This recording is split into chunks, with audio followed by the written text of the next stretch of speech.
lax season on Beat the Bookie. Welcome everyone to BTB with your favorite host, Jaron May. That's right, I am back in the money chair talking about the best sport on 2 feet. Let's make some money together. But before we get to our picks, we have to recap last week where Johnny G ended in the red. He missed on both of his UNC bets, but his performance isn't the worst we've seen. Ben Schulman still reigns supreme at the top, but guys like Searson, Melito, and Zelaya are still really hurting our stats. I'll pick it up though.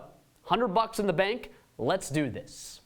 We start with our big games of the week, and what other matchup should go first than a showdown between Army and Navy? The total of 21.5 is right where it should be. So let's not touch that. Instead, we're going to look at the ridiculous line of 2.5 in favor of Army. The Black Knights are the 5th best team in the country, have 4 straight wins, are 5-1 at home this year, and oh, not to mention, have the best player in program history in Brendan Nichtern. Navy stinks at the X, ranking in the bottom 25 in face-off win percentage, while Army is in the top 25. This is at least a 5-goal game in favor of the Black Knights, $10 on -2.5. It pains me to say this, but go Army, beat Navy.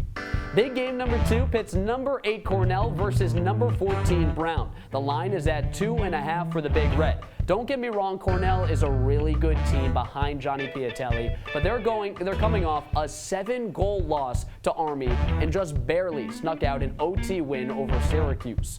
Brown, on the other hand, just beat number 8 Penn and number 5 Yale. Back-to-back top 10 wins. The Brown Bears have the better defense and are more efficient in the face-off circle. Cornell probably wins this game, but it'll be tight. Give me the momentum play of Brown to cover the 2.5 for $10. Our final big game of the week is number 13 Ohio State hosting unranked Michigan. Look at that line. Don't worry about the total. Look at the line.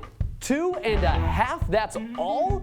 Michigan has lost, count them, 6 straight games. They haven't won since March 5th. Don't even worry about what Ohio State has been doing. Michigan would lose this game by 3 or more if the opposing team didn't even show up. This is a no-dub. OSU -2.5 for 10 Buckaroos. Okay, now it's time to have some fun. It's time for my picks of the week. The first one, let's head just a couple hundred feet down the road where Syracuse is limping through the season. The Orange host Virginia this weekend, with the Cavaliers coming in as 3.5-goal favorites. Let's just go through a checklist. Face-off, advantage Petey LaSalle and UVA. Offense, advantage Connor Schellenberger, Peyton Cormier, and the rest of the Cavs. Defense, don't even get me started. Advantage Virginia. If that isn't enough, let me remind you, Virginia wiped the floor with Syracuse earlier this season in a 9-goal blowout. This is another easy one. We're putting $10 down on UVA -3.5. For my next pick, we are headed south, where High Point and Richmond are squaring off. I have a winner for this game, but you'll have to stick around to find out that one. For now, let's look at the total. It's set at a super high 26.5 goals mark, but I'm still going to take the over. These two teams rank 4th and 6th in offensive efficiency respectively and are both averaging 15 goals per game. Heck, they're both coming off 20-plus goal games. This is going to be an offensive clinic with very little defense played. Give me the over for $10. My final game of the week is Georgetown versus St. John's. Let me just read out some of the Johnnies' most recent results. A 14-goal loss, a 10-goal loss, a 13-goal loss, a 21-goal loss. Need I continue? St. John's has a bottom 10 offense in the country and the 3rd worst defense.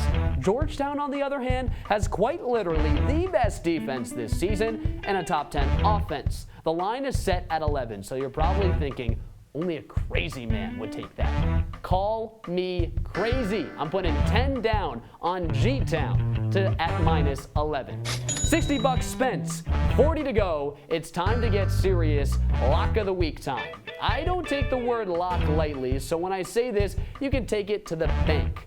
Maryland -6.5 against Johns Hopkins. The Terps are hands down the best team in the country this year and are beating opponents by an average of 9 goals a contest. Logan Wisnauskas is a future Tewaaraton finalist, and Logan McEnany is a brick wall in nets. I will continue to hammer Maryland every week, no matter the line, no matter the opponent. Let's up the ante, $15 on the Terps at -6.5. My dog of the week. We go back to the Richmond High Point game. The Panthers' 7-5 record looks worse than it actually is. All of their losses have come to ranked opponents. They have the better offense, led by the two-headed monster in Asher Nolting and Braden Maillet. Both teams love to play fast, and both have lethal offenses, so expect a shootout is what I'm telling you.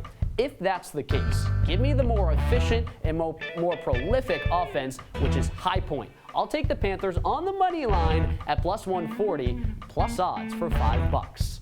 My final straight bet goes to the game you've never heard of. This week, we're looking at Jacksonville and Mercer. The Dolphins have the second best scoring offense in the country and the second best scoring margin. They are coming off a 19-goal win and a 23-goal win, while Mercer is routinely losing by double digits. Here comes the crazy in me again. I'm taking another 11-point spread, $10 on Jacksonville to cover this weekend. I only have one Alexander Hamilton to go, so let's put together a little parlay, shall we? I'm going back to the best offense in the country in Maryland. The Terps are averaging 18 goals a contest, so if they hit that mark again, which I have no doubt they will, Johns Hopkins only needs to score 6 to go over the total. That seems like easy money to me. Let's take the over. For the second leg, I'm going the opposite way. I like the under in the Lehigh BU game. They're both in the top 15 for defensive efficiency with pretty mediocre offenses. In their previous 7 matchups, the under has hit in all 7. Expect a slow, low-scoring defensive battle. We're going under 23.5. Our third and final leg is Dartmouth to cover the 5.5-point line against Penn. The Big Green are bad, and they will lose this game. But when the Quakers win, they don't win big.